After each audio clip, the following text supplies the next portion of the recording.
كتير يا جماعه الشباب الايام دي بيعملوا حاجه اسمها المراهنات، بيراهنوا على مطوشه مثلا بتتلعب، زي مثلا ريال مدريد هيغلب النهارده تحديدا 3-1 او 3-0 بنفس النتيجه. انت بتامر على الماتش معين، ولو النتيجه دي حصلت انت بتكسب الفلوس. فطبعا دي مؤامرات لا تجوز، حرام شرعا. انا لقيت الشباب شغال الايام دي. وكمان في مسلسل برضو طلع في نفس الوقت اسمه منتهى الصلاحيه، عجبني قوي المسلسل ده، بيثبت لي ان الفن رساله فعلا ساميه. بطوله محمد فرج هنتكلم عليه، نقد فني مع كرة قدم وميكس ما بينهم. السلام عليكم ورحمة الله وبركاته، اخوكم هيثم كارو السينمائي، بنحلل الكورة والسينما مع بعض. يا جماعة صلوا على النبي محمد صلى الله عليه وسلم. لو عجبك الفيديو دوس لايك، مش هتخسر اي شيء والله. واشترك في قناة اليوتيوب، واصحابنا اللي في التيك توك يخشوا على اللينك بتاع اليوتيوب واشتركوا في قناة اليوتيوب. ولو حبيت بأمر الله الخير لغيرك، الخير هيجي لك كده كده ان شاء الله. مسلسل اسمه منتهى الصلاحية، بطولة محمد فراج والأستاذة هبة مجدي وياسمين رئيس.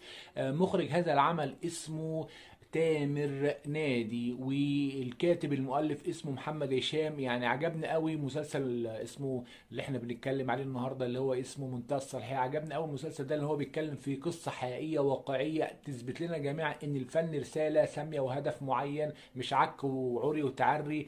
فان الشباب الايام دي طبعا ربنا يهديهم جميعا بيعملوا مؤامرات ومراهنات عبر الانترنت. عايز اي مكسب سريع فيكسب اي فلوس عن طريق مطوشه وبتاع والكلام ده كله. كانوا زمان بيلعبوا حاجه اسمها بيقولوا عليها بالبلدي قمار، دلوقتي بيقولوا عليها مراهنات، بيطوروا الكلمه يعني. بيعملوا مثلا، كانوا زمان بيروحوا اللي هو القمار ده، مثلا العب ماتش انا واصحابي على اللي يشيل تمن الارض، ده كانوا بيقولوا عليها كده. لكن دلوقتي اسمها مراهنات بقى بطريقه معينه.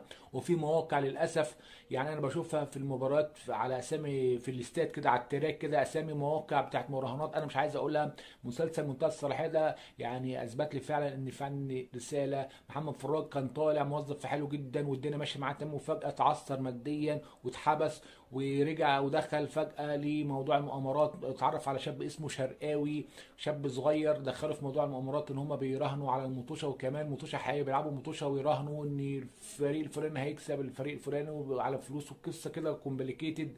ولكن اللي عجبني كمان ان هو بيدل ان الموضوع فيه خراب بيوت، ودي حقيقه واقعيه ظهرت في المسلسل. يعني كان في المدرس اسمه محمود الليثي، ممثل طالع مربي اجيال محترم، عرف برضو مواقع اللي هي المراهنات دي عن طريق احد الطلبه اللي عنده. فما بقاش يعني المستوى الاجتماعي ما بينه وبين الطالب خلاص انحدر، الاتنين بقى اصحاب. الطالب تخيلوا بيتكلم بطريقه مش كويسه مع المدرس اللي هو المبجل. وفي الاخر نهايه الحدث ان هو اللي هو الاخ اللي هو المؤلف ده او المدرس ده مات، ومراته اتطلقت منه.